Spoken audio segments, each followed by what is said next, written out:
Hello प्यारे दोस्तों, नमस्कार। मैं सत्यम आपका अपने चैनल पर बहुत बहुत स्वागत करता हूं। जैसे कि आप जानते हैं, आज बहुत सारी बीमारियां हमारे मध्य पनप रही हैं। उन्हीं में से एक बीमारी है कॉन्स्टिपेशन।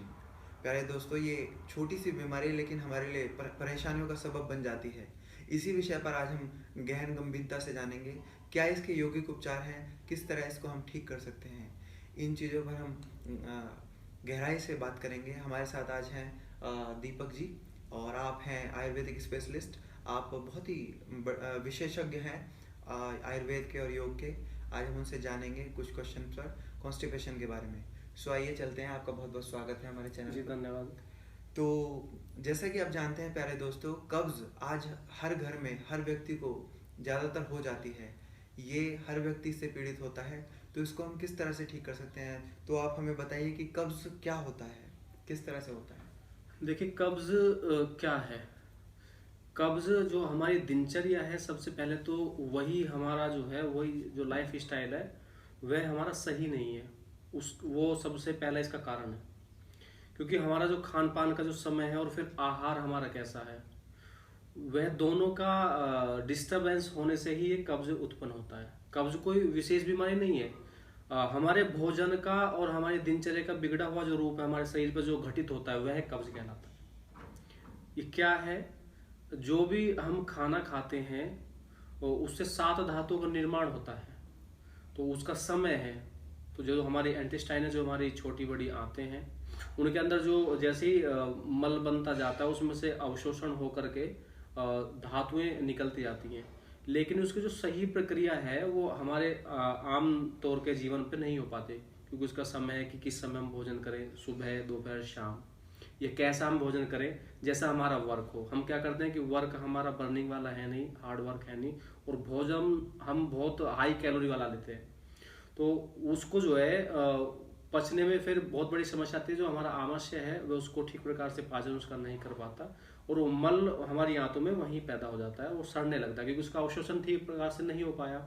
तो वहीं वो जब बनने लगता है, वो ठहर जाता है और उसका निष्कासन नहीं हो पाता। तो वही जो हमारी जो अग्नि होती है, जो भोजन पचाती है, वो उस अग्नि उस पर प्रभाव डालती है, जिससे वो गैस अत्यंत मात्रा में, ज़्यादा मात्रा में बढ़ती है, और वो फिर कब्ज जो है हो जाता है, क्योंकि वो ठहराव हो जाता है हमारी आंतों में, वो कब्ज होता है। बहुत बहुत अच्छा आपने जवाब दिया हमारे दर्शकों के लिए। और मित्रों, कब्ज़ एक बहुत ही गहन बहुत ही गंभीर समस्या है, जो आज हमारे ये छोटी सी बीमारी है लेकिन हमारे काफ़ी इसमें पैसे खर्च हो जाते हैं। तो इसी के विषय में हम आज आपके सामने जुड़े हैं। तो इसी कड़ी में हम आपसे एक अगला क्वेश्चन पूछेंगे। कब्ज़ को कैसे कैसे होता है ये कब्ज़? कब्ज हुआ, देखो, आजकल मैंने बताया अभी, सबसे पहले जो हमारा जो लाइफ स्टाइल है, हमारी जो दिनचर्या है, जी वह डिस्टर्ब अधिकांश जो है खराब है लोगों की, जी जो नियमित नहीं है। वे व्यक्ति आजकल जो प्रकृति के हिसाब से जो है, तो उसके विपरीत है। जी अब आजकल सोने का और उठने का बड़ा डिस्टर्ब चल रहा है समाज जी में। जी जी और कुछ लोग तो इसको मानते हैं कि जो लेट सोते हैं और लेट उठते हैं बड़ा समृद्धि का सूचक है, लेकिन वो उनकी जो विचारधारा है वो गलत है। वो गलत। देखिए, जो हम प्रकृति में रहते हैं, तो उस प्रकृति के नियम के अनुसार यदि हम नहीं चलेंगे तो प्रकृति हमारा नुकसान करेगी, और वही होता है। वही ये बीमारी जो कारण है वो यही है।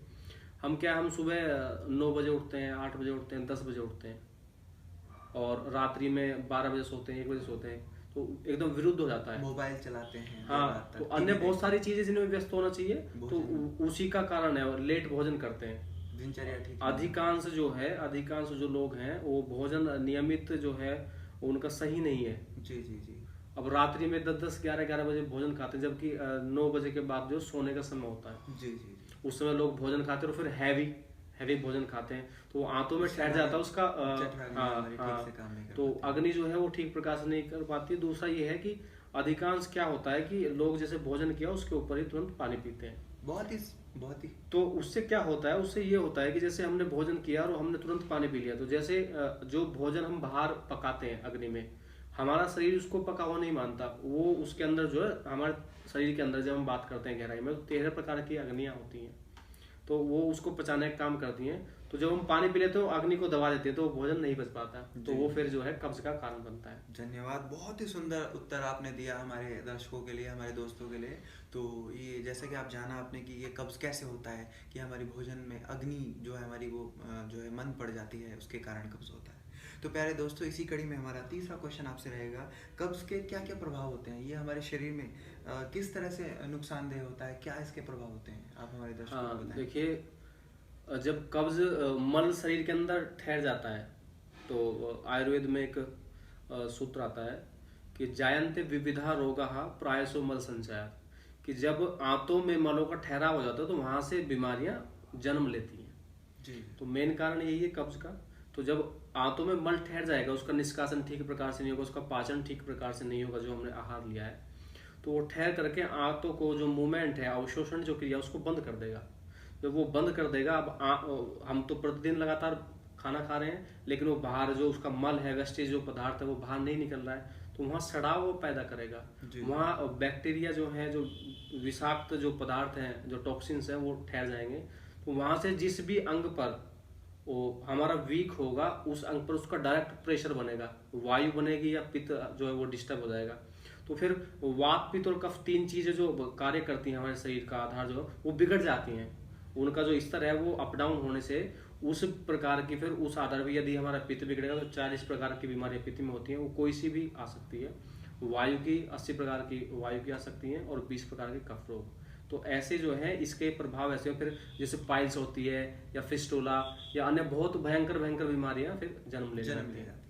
सो जैसे कि आप मित्रों जानते हैं कि जब हमारे शरीर में टॉक्सिन्स जमा हो जाते हैं तो उसके बाद ये कब्ज़ जो है ज़्यादा अपना रूप लेना शुरू कर देता है और इसके बहुत सारे अदर बीमारियों को बुलावा देता है। और हमारे बेसिकली ये हमारे स्टमक, हमारे इंटेस्टाइनल प्रॉब्लम से रिलेटेड ये समस्या होती है, जिसके बाद ये समस्याएं पैदा होने लगती हैं। सो फ्रेंड्स, बहुत ही उत्तर हमारा अच्छे से मिला हमको। उसके बाद हमारा इसमें हम आपसे ये जानना चाहेंगे, हमारे दोस्त ये जानना चाहेंगे कि इसका आयुर्वेदिक उपचार क्या हो सकता है हमारे साथ। हाँ देखिए, उपचार तो एक हमारे जो है ना देसी लोगों के, जो बड़े बुजुर्गों की कहावत है कि दवाइयाँ से सबसे पहले जो दवाइयाँ से अच्छा जो काम करता है, वह काम करता है व्यक्ति का परहेज। जी जी, एक बड़े बुजुर्गों की हमारी कहावत है, समाज में प्रचलित है। जी जी। तो परहेज क्या है? परहेज वही है कि नियम को अपनाना। परहेज क्या है? नियम को अपनाना। नियम क्या है कि हमारे खाने का जो है समय निश्चित हो, हमारा सही हो। बात कही सर आपने। वो समय जो है हमारा सही हो, भाई हम निश्चित समय करें अपने कार्य के अनुसार। तो हम सुबह कब खाएं, दोपहर में कब खाएं, शाम को। तो अर्ली का जो है समय से खाना हमारा संस्कृति में पहले से रहा है। तो उसका साइंटिफिक रीजन यही है कि भोजन जो सही समय पर व्यक्ति खा ले तो सोने से पहले वो ठीक प्रकार से अपनी पाचन क्रिया में सुचारू रूप से प्रारंभ होना शुरू हो जाए। तो सबसे पहले तो हम अपनी दिनचर्या सुधारें, खाने का समय ज़्यादा लेट ना करें। दूसरा, हम ये ध्यान रखें कि हम अपना वर्क कैसा करते हैं, उसके आधार पर फिर खाना लें। यदि हम हार्ड वर्क करते हैं तो हम अच्छी फैटी चीज़ या हार्ड चीज़, जो सॉफ्ट चीज़ें होती हैं, उसको खा सकते हैं क्योंकि वो डाइजेस्ट हो सकती हैं। और हमारा पूरे दिन सिटिंग का कार्य है या हम ज़्यादा वैसा वर्क नहीं करते और हार्ड लेते हैं, वो फिर पच नहीं पाता है। तो हम अपने कार्य को पहले देखें कि हमारा कार्य किस प्रकार का है, उसी आधार पर हम भोजन करें। यदि हमारा वर्क ज़्यादा एक्टिविटी का नहीं है तो सौम्य हल्की चीज़ें का प्रयोग करें, जैसे सब्जी खाएं, दालों का प्रयोग करें, कोई फ्रूट खाएं, इस तरह का। और यदि हार्ड वर्क करते हैं तो उसके हिसाब से फिर अपनी थोड़ी थोड़ी हार्ड डाइट बनाएं। जो भोजन हम कर रहे हैं वह पचना आवश्यक है, हार्ड भोजन आवश्यक नहीं है। जो भोजन हमारा पचेगा वह हमारे लिए अमृत का कार्य करता है। जी जी जी।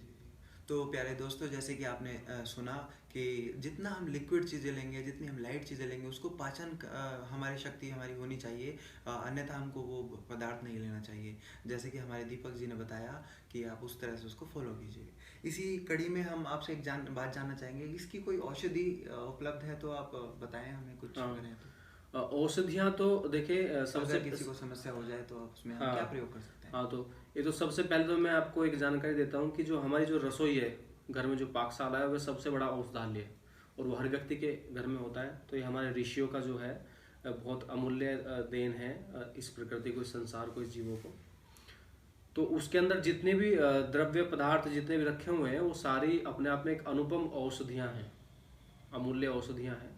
तो उसमें जैसे यदि कॉन्स्टिपेशन हमें हो जाता है तो उस समय हम क्या करें? सबसे पहले तो आप रात्रि का भोजन यानी कि जो अन्न है उसको बंद कर दीजिए, जैसे जी। चावल है, चपाती है। चावल बंद कर देना चाहिए। हाँ, और चपाती बंद कर रात को दीजिए। ठीक नहीं रहता चावल। हाँ, जी। वैसे भी नहीं होता।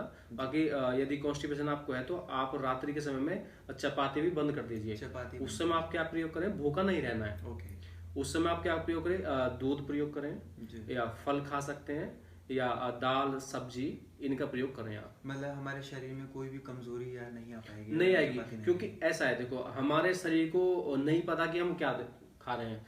हमारे शरीर को केवल कैलोरीज और तत्व चाहिए। जी जी। तो वो तो हम किसी भी चीज से ले सकते हैं, क्योंकि सब्जियों में भी होते हैं, अन्न में भी होते हैं, फ्रूट में भी होते हैं, ड्राई फ्रूट्स में भी होते हैं। तो वो तो हमें पता है, हम अपने जीभ के स्वाद के अनुसार उसको गड़बड़ करते हैं। बाकी शरीर को केवल जो है पोषक तत्वों की आवश्यकता होती है, उसको ये नहीं पता कि आप किस चीज से उसको दे रहे हैं। जी जी। तो हम वो चीज लें जो हमारे लिए हितकारी हो। बहुत बहुत। जैसे कि आप जानते हैं दोस्तों, दीपक जी ने बताया कि हमारे शरीर को केवल कैलोरी की ज़रूरत होती है, और आज हम पूरा दिन खाते रहते हैं जिससे हमारी कैलोरी बर्न नहीं हो पाती है। तो अगर हम लिक्विड सूप जूस वगैरह भी लेंगे तो उससे भी हमारी बॉडी बहुत अच्छे से काम करेगी। अभी जो दवाइयाँ की आपने बात करी, तो घर में जो दवाइयाँ हैं, सबसे पहले क्या कीजिए कि जैसे जीरा है, आप जीरा ले लीजिए 1 चम्मच। और दूसरा जो धनिया है, धनिया आधा चम्मच ले लीजिए। इसके बाद जो लौंग है, 1 चम्मच लौंग लीजिए। और उसमें सौंफ, 1 चम्मच सौंफ लें और आधा चम्मच सौंठ। इन सबको मिला करके पाउडर बना के रखिए घर में।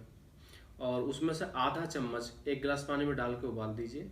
उबालने के बाद जब वो आधा गिलास रह जाए, छान करके उसको, और जब हल्का गुनगुना रहे उस समय उसमें यदि घर में अरंडी का तेल हो तो उस समय उसमें थोड़ा 1 चम्मच तेल डाल के प्रयोग करें। यदि नहीं है तो उसको उसी विधि में, अगर शहद हो, थोड़ा गुनगुने अवस्था में शहद भी डाल सकते हैं उसमें, तो उसको प्रयोग करें। उससे क्या होता है कि वह हमारी जो आंतों की जो अवशोषण क्रिया उसको एक्टिव करता है, और जो मल है उसका छेदन करके उसको धीरे धीरे बाहर निकालता है। तो शरीर में जो टॉक्सिन्स पैदा हो रहे होते हैं या हो गए हैं, उनको धीरे धीरे खत्म करता है, क्योंकि कृमिनाशक भी इसमें द्रव्य हैं। बहुत बहुत घरेलू दवाइयाँ ये हैं। बाकी यदि मार्केट से हम बात करें तो मार्केट में दवाइयाँ उपलब्ध होती हैं। उसमें एक अभयारिष्ट नाम से एक लिक्विड सिरप आता है आयुर्वेद का, आप उसको ला करके 2 चम्मच दवाई लेंगे और 2 चम्मच में पानी मिलाकर खाने के बाद दिन में 2 बार उसका प्रयोग करें। प्यारे दोस्तों, जैसे कि आप जानते हैं कि आप दीपक जी ने बताया कि इस तरह से ये दवाइयाँ आप प्रयोग कर सकते हैं, ये हमारे लिए बहुत ही हितकारी होंगी। और मैं आपसे एक बात और जानना चाहूँगा कि इसमें हम यौगिक उपचार के रूप में क्या कर सकते हैं? हाँ, देखिए योग के लिए जब हम योग की बात करते हैं तो योग अपने अलग सिद्धांतों पर कार्य करता है। आयुर्वेद वात पित्त और कफ पर कार्य करता है, योग प्राणों पर कार्य करता है। तो योग मानता है कि हमारा 10 प्रकार के प्राण शरीर में बताता है योग। तो वो कहता है कि यदि किसी भी अंग की कोई बीमारी है तो वहां का प्राण कमजोर है, वो कमजोर है, उस कारण से वहां जो है विकृति आई है। तो सबसे पहले उस प्राण को जो है स्वस्थ करें आप। तो प्राण स्वस्थ कैसे होगा, उसके लिए फिर हम जो है मुख्य चीज प्राणायाम में बात करते हैं। जी। तो प्राणायाम में क्या है कि हम जो बाहर की जो हमारी ऑक्सीजन है उसको हम ज़्यादा प्रचुर मात्रा में, जितनी शरीर को चाहिए उतना लीजिए। उससे क्या होता है, जब ऑक्सीजन हम प्राणायाम करते हैं या कोई भी आसन करते हैं जो ब्रीथिंग की है, उसमें जब ज़्यादा मात्रा में श्वास अंदर जाता है, अंदर जाने के बाद जो क्या होता है कि वो हमारे ब्लड में मिलता है उसका कुछ हिस्सा, तो वो पूरे अंगों पे जाता है और जितने भी प्राण जहाँ पर प्रतिष्ठित होते हैं वहाँ उनको एक्टिव करता है। तो वो अपने सुचारू रूप से अपना कार्य निरंतर करते रहते हैं। बाकी जो बचा वायु का भाग जो ऑक्सीजन है, वह जो अंदर जो हमारी मशीनरी चल रही है, जो हमारे अंग प्रत्यंग कार्य कर रहे हैं निरंतर, उनसे जो टॉक्सिन्स पैदा होते हैं, वह जो बचा हुआ हिस्सा है हमारी वायु का, वह उस टॉक्सिन्स को निकाल कर बाहर लाता है। क्योंकि जो अंदर के विषैले तत्व हैं, कार्बन डाइऑक्साइड, अन्य गैसें हैं, वो बाहर ही होते हैं, स्वतः ही बाहर नहीं आती, तो ऑक्सीजन उनको बाहर लेकर के आती है। राइट, आपने बहुत अच्छी बात कही कि तो योग में जो प्राणायाम है, मतलब प्राणायाम स्टार्टिंग में जैसे आप जो है भस्त्रिका सामान्य स्थिति में सौम्य रूप में आप करेंगे धीरे धीरे, और मध्यम कपालभाति वो भी स्लोली मृदु रूप में करें उसको। तो ये धीरे धीरे सूक्ष्म क्रिया करें, देख करके किसी से जबरदस्ती ना करें या ऐसा ना करें तो उससे हानि भी हो सकती है। बहुत ही शुरुआत में आप अच्छे धीरे धीरे सूक्ष्म चीजों से प्रारंभ करें। तो बहुत ही सुंदर आपने बताया कि हम इसमें यौगिक उपचार क्या कर सकते हैं। प्यारे दोस्तों, आप इसी तरह अपने लाइफस्टाइल में इसको फॉलो करें और निश्चित ही आपको लाभ मिलेगा और आप इस बीमारी से मुक्त हो जाएंगे।